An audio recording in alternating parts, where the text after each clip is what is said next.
Olá, seja bem-vindo de volta às nossas aulas de grego intermediário, aqui da Escola Charles Spurgeon Online. Estamos na nossa sexta aula do módulo 3, aqui de genitivo, especificamente tratando sobre o genitivo subjetivo, certo? E aqui nós temos, na última aula, nós discutimos sobre uma questão bem interessante, você deve lembrar, que foi a questão do pistis Christou. Pistis Christou. A questão aqui, como você deve lembrar, é exatamente do que se trata esse nosso genitivo aqui. Ele é um genitivo subjetivo ou ele é um genitivo objetivo? Genitivo subjetivo ou genitivo objetivo. Se ele se trata de um genitivo subjetivo, então nós temos a fé em que Jesus se torna o sujeito. Então, a fé que Jesus teve. E se for um genitivo objetivo, seria a fé em Jesus. Ou a fé em Cristo, enfim. Ou seja, no caso aqui, o genitivo subjetivo seria Jesus como o sujeito dessa ideia verbal, em que Jesus teve uma fé, e é essa fé que está sendo colocada aqui. Jesus foi fiel, ele teve uma fé, ele teve fidelidade. Ou a questão do genitivo objetivo, neste caso, Jesus ou Jesus Cristo seria aquele em quem nós colocamos a nossa fé, seria o objeto da nossa fé. Então, nesse sentido, nós teríamos esse genitivo objetivo aí, tratando dessa questão. Nós mostramos um texto de Filipenses em que nós somos encontrados nele, e aí ali é colocado para a gente a base, essa justiça que nós temos, né?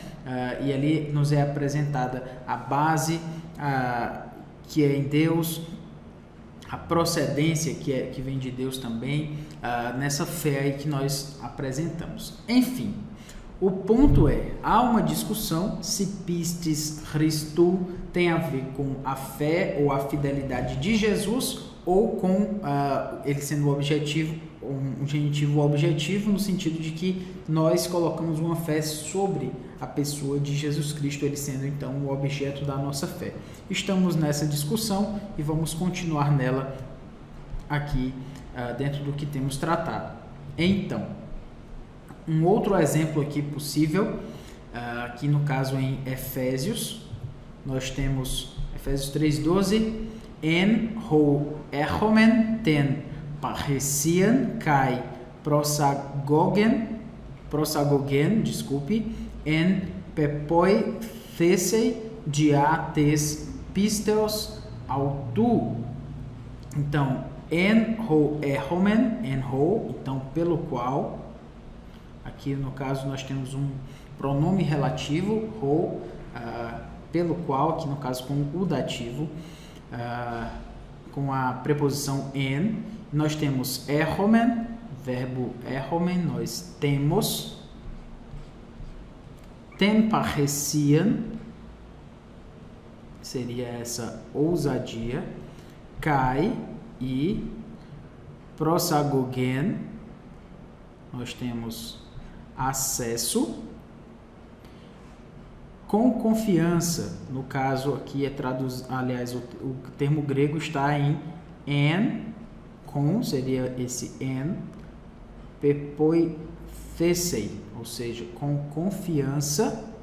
E aí o ponto aqui, mediante, tes pisteos, a fé, autu, nele. O ponto, como já nos tem feito pensar essa discussão, é essa fé, essa confiança que nós temos, ela é mediante a fé nele ou a fé dele. O ponto, exatamente, tes pisteos autu, aqui obviamente é Jesus Cristo. Essa fé é a fé nele ou é a fé dele? Se for a fé nele, esse seria um genitivo objetivo. Ou seja, essa confiança, esse acesso que nós temos é mediante a fé que nós depositamos sobre a pessoa de Jesus. Se fosse, então, mediante a fé dele, que não é o caso aqui como traduzido, mas como seria uma opção, seria um genitivo subjetivo. E sendo assim, se referiria à fé que nós colocamos, aliás, a fé que Jesus teve. Então, esse acesso que eu tenho, essa ousadia que eu tenho, ela é mediante, ou seja, que novamente, né, o meio de a, aqui, deixa eu me colocar em amarelo mesmo, de a mediante. Então, os dois aqui tem a ver com o meio, e esse meio, certo, é essa fé. Mas essa fé é a fé de Jesus ou é a nossa fé sobre Jesus? A fé de Jesus seria genitivo subjetivo, a fé que nós temos sobre Jesus, a nossa fé, seria um genitivo objetivo em que Jesus se torna o objeto, é apresentado como o objeto, aquele em quem nós colocamos a nossa fé. A discussão continua e os textos dão margem para as duas opções. Não é claro para a gente se nós temos que escolher entre, aliás, que nós temos que escolher entre uma e outra, nós temos que escolher. Mas não é tão simples assim para decidir. Só porque você tem a revista aí atualizada aqui com essa opção, isso não significa que ela está totalmente precisa. E nós precisamos exatamente discutir aqui sobre qual é a melhor opção dentro da questão gramatical. Genitivo objetivo ou genitivo subjetivo? Pistis Christou. E aí o Daniel Wallace apresenta os argumentos que poderiam ser apresentados aqui, que poderiam ser colocados aqui como os pontos para essa discussão, e é isso que a gente vai continuar tratando. Muito bem. A expressão Pistis Christou, vamos destrinchar essa questão aí. Talvez por uma influência ou reflexo de Lutero, nós temos aqui os mais antigos, a tendência dos comentaristas. Lembrando aqui que nós estamos falando aqui dos comentaristas, ou seja, quando se vai estudar essa passagem, as passagens que tratam sobre Pistis Christou, o que os comentaristas mais antigos vão tratar? Qual é a tendência desses comentaristas? Então, os comentaristas mais antigos e os comentaristas mais contemporâneos, e há uma tendência um pouco diferente entre esses dois. Os comentaristas mais antigos, quando eles vão comentar essas passagens de Pistis Christou, eles as traduzem, como esses mais antigos traduzem esses textos com Pistis Christou como um genitivo objetivo. Ou seja, geralmente quando nós estamos tratando com um comentarista mais técnico, ele traz a sua própria tradução. Isso é bem legal, bem interessante de ver. Ele apresenta aquilo que ele considera ser uma tradução mais precisa daquele texto. Então, quando você for se deparar com um comentário, é bom você ver se ele traz a sua própria tradução, porque isso mostra que ele fez a sua própria exegese do texto, que ele não está se baseando somente na versão na sua própria língua, em que ele estuda, mas também na versão grega, em que ele fez a sua análise mais específica. Infelizmente, nós não temos tantos comentaristas assim em português, quer dizer, não é que nós não temos comentaristas, nós não temos muitas obras publicadas de comentários assim em português. Isso é uma pena, mas graças a Deus as coisas têm mudado e muita coisa boa tem sido publicada. Mas especialmente esses comentários mais técnicos, geralmente eles vão estar mais na língua inglesa, na língua alemã e outras línguas também, enfim.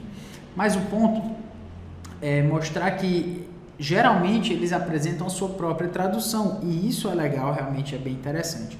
Mas você tem como saber um pouco resquícios da tradução que ele está trabalhando, da forma como esse comentarista trabalha, embora não se apresente a tradução dele lá no texto, mas quando ele vai tratar do texto, ele apresenta a sua posição, e aí você descobre se ele está trabalhando com uma visão de genitivo objetivo ou de uma visão de genitivo subjetivo, e assim você descobre a tradução dele, certo?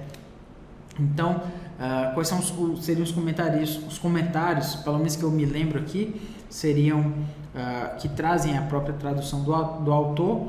Eu me lembro pelo menos do Word Biblical Commentary, que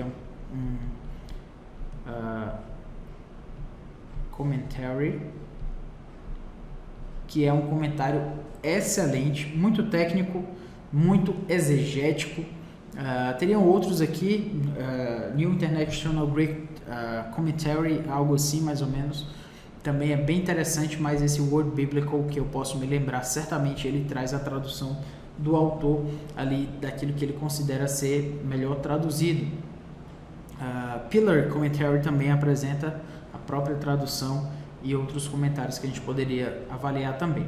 Enfim, fechando esse parêntese aqui que nós apresentamos sobre os comentários, aliás, eu não queria fechar agora, segura mais um pouquinho que eu quero falar um pouco sobre o comentário ainda, já que nós estamos nesse ponto aqui, estamos tratando sobre teologia, sobre o grego intermediário, é bom a gente falar um pouco sobre comentários também, já que você agora, como um estudante do grego intermediário, já pode olhar para os comentários de uma forma diferente dos outros, certo? E não é que eu estou colocando aqui sobre você agora você é o bonzão aí, você consegue ser melhor que os comentaristas, não estou dizendo isso. Mas quando nós estudamos as línguas originais de uma forma um pouco mais aprofundada, nós já conseguimos, eu vou usar essa palavra com muito cuidado, certo? Mas nós já conseguimos dialogar com os comentaristas.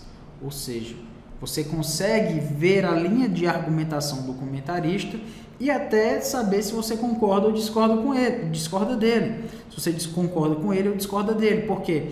Porque você vê a linha de argumentação e você já entende um pouco ali, no caso aqui do Novo Testamento, você já entende um pouco mais o grego, e aí você já consegue entender, não, mas essa argumentação dele aqui, ela tem uma certa solidez, mas eu posso pensar um pouco diferente.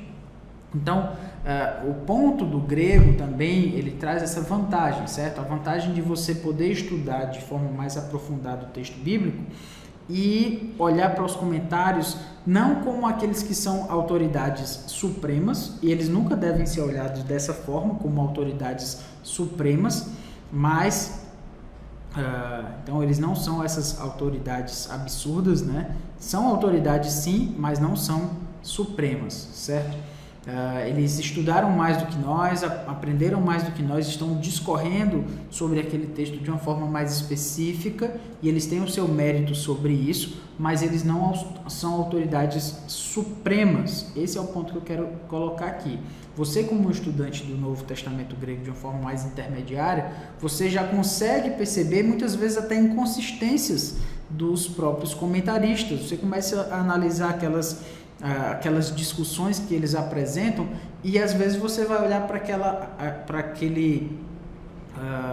aquela discussão, para aquele texto, e você vai perceber, poxa, mas eu não concordo com esse autor. Eu acho que esse genitivo aqui poderia ser traduzido de uma forma diferente. Eu acho que essa argumentação dele está um pouco inconsistente, não está tão forte. Poderia ser se ter argumentos mais sólidos, enfim. Então, o ponto é que, com os comentaristas, a gente pode ter esse estudo aí um pouco mais aprofundado e dialogar com eles de uma forma melhor. Lembre-se de que é dialogar, não é que você agora é melhor do que os comentaristas. Óbvio que não. Você tem que estudar muito para ser melhor do que eles. Melhor no sentido de que você saber mais grego do que eles. Mas, enfim, você não é totalmente refém daquilo que eles estão colocando. E um outro ponto aqui a se colocar também é a diferença dos comentários, no sentido dos comentários mais práticos e dos comentários mais exegéticos, certo? Existem comentários que são mais práticos. Então eu falei aqui sobre alguns comentários que trazem a tradução e não trazem a tradução. Geralmente essa diferença vai estar colocada exatamente a partir dos comentários que são mais práticos, E ali eu colocaria práticos / devocionais, mais ou menos isso, e os comentários que são mais exegéticos. Os comentários que são mais práticos, eles vão tratar de forma mais devocional, vão enfatizar na aplicação do texto e muitas vezes não vão ter tempo, nem espaço e nem propósito de discutir o texto de uma forma mais profunda. Os comentários mais exegéticos, eles vão exatamente por eles trabalharem mais essa questão da exegese, eles não vão ter tanto espaço e propósito de tratar a parte mais aplicativa, embora muitas vezes eles coloquem esse tom e ajude um pouco a gente, mas o foco deles é justamente discutir as minúcias do texto. E a gente precisa perceber a diferença entre esses comentários aí. Por quê? Porque às vezes a gente começa a errar, achando que o comentário ele é ruim porque ele não falou tudo aquilo que você gostaria que ele falasse. Às vezes você está indo no comentário esperando que ele vá dar uma aula de exegese para você, e aí ele começa a falar da sua vida devocional. E aí você pensa, mas eu queria saber mais desse texto aqui, mais aprofundado. Sim, talvez você tenha ido para o comentário errado. Então o problema talvez não esteja no comentário, mas esteja em você que não está procurando direito, né? Mais ou menos essa ideia que eu quero mostrar aqui para falar sobre comentários. Daria muitas discussões sobre isso, mas já para mencionar aqui esse ponto, certo? Comentários práticos, comentários exegéticos, há essa diferença aí entre eles. Ok, fechamos agora o parêntese dos comentários e vamos falar dos comentários aqui que nós temos em português e tal, e agora vamos falar dos comentaristas especificamente tratando sobre os genitivos. Os comentaristas mais antigos, eles vão tratar o genitivo com a ideia daqui do pistis Christou como o genitivo objetivo, ou seja, a fé que nós colocamos sobre o Senhor Jesus, Jesus Cristo sendo o objeto da nossa fé. Os comentaristas mais contemporâneos, ou seja, alguns estudiosos mais da nossa época, têm surgido muito, Daniel vai apresentar isso, inclusive vai citar alguns deles lá, James Dunn, outros, e nas suas notas de rodapé, com o genitivo subjetivo. Eles vão traduzir como genitivo subjetivo, ou seja, as passagens em que se é colocado pistis Christou, a fé de Jesus Cristo, é assim como eles vão traduzir. Então a tradução deles seria a fé de Cristo ou a fidelidade de Cristo. Seria essa tradução que os comentaristas mais contemporâneos iriam apresentar. E o que Daniel Wallace diz que talvez por uma influência de Lutero, já que Lutero enfatizou tanto essa questão da justificação pela fé, não por obras e tal, então ele lutou por isso, batalhou a reforma exatamente tratando essa questão do sola fide, né, de somente em Cristo, somente por Cristo, é que pela fé em Cristo que nós obtemos a salvação. Então, o que Daniel Wallace fala é que talvez por essa influência, por um reflexo ali de Lutero, os comentaristas mais antigos traduzem a fé, o pistis Christou, como a fé que nós colocamos sobre a pessoa de Jesus. E é interessante ele falar sobre isso, porque essa questão aí da influência de Lutero na interpretação da Escritura é toda uma discussão que vai culminar também na questão lá da NPP. É bom só mencionar isso aqui, eu não preciso falar tudo sobre isso agora, mas a NPP, que é a nova perspectiva em Paulo, certo? Ou de Paulo, vou colocar aqui em Paulo. Nova perspectiva em Paulo, que é justamente a influência de Lutero, que alguns estudiosos têm enfatizado. Alguns estudiosos contemporâneos, James Dunn, que eu já apresentei, N.T. Wright, e entre outros aí, né, e P. Sanders, eles vão enfatizar a ideia de que muito da teologia ela foi baseada, depois da reforma ali, né, de Lutero, Calvino, mais enfatizando agora a ideia de Lutero, eles vão dizer que muito da teologia foi influenciada, a partir de Lutero, e que muitas vezes as pessoas não conseguem ter uma outra leitura da Bíblia que não seja a partir da reforma, né, a partir de Lutero. Então eles trazem algumas discussões aí sobre que a visão lá dos judeus, da fé dos judeus, da salvação dos judeus, é que está sendo colocada ali, e não necessariamente essa questão da fé, do sola fide. Não é que eles estão dizendo que não existe o sola fide na Bíblia, mas que nem sempre a gente não precisa ver sola fide em tudo. Eles vão falar bem mais do que isso, e a NPP é uma discussão bem ampla, certo? Mas só para deixar claro aqui o que Daniel Wallace quer falar com essa influência e esse reflexo de Lutero, de que às vezes esse estudo da Escritura a partir da Reforma é como se quase não tivesse outra opção a não ser a perspectiva reformada da interpretação de alguns textos. É isso que se quer apresentar aqui com essa discussão, certo? E é por isso que ele apresenta essa influência, esse reflexo de Lutero aí, só para você ter uma ideia do que nós estamos falando. Muito bem. Prosseguindo, fé em Cristo, fé de Cristo, genitivo objetivo, genitivo subjetivo. Que Daniel Wallace vai dizer: embora seja raro o uso de pistes, ou seja, de fé ou fidelidade, seguido por um genitivo pessoal, ou seja, Christou, genitivo pessoal é exatamente uma pessoa, né? Não é uma coisa.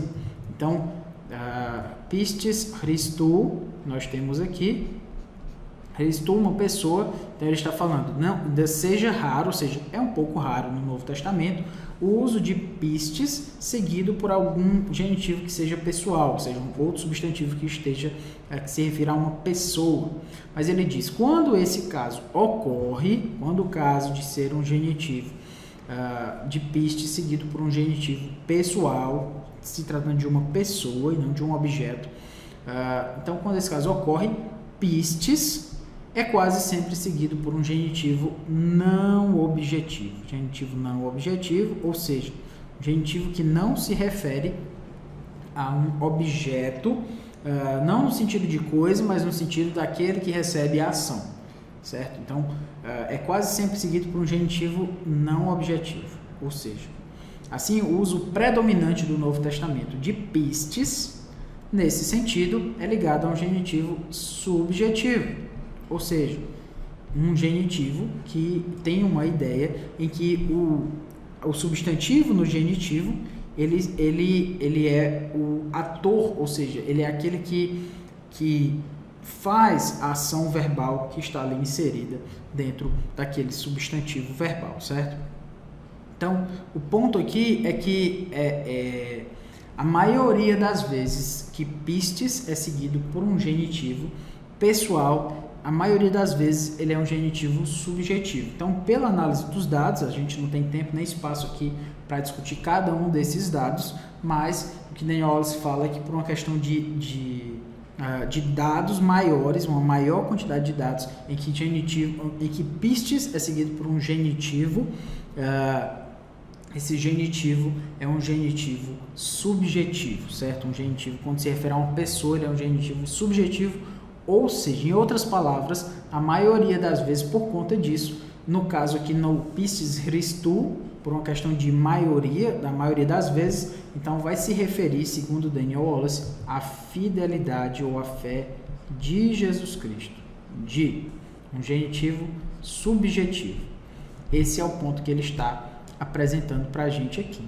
Se a visão do genitivo subjetivo estiver correta, ou seja, se a opção entre os dois aqui, a fé em Cristo e a fé de Cristo,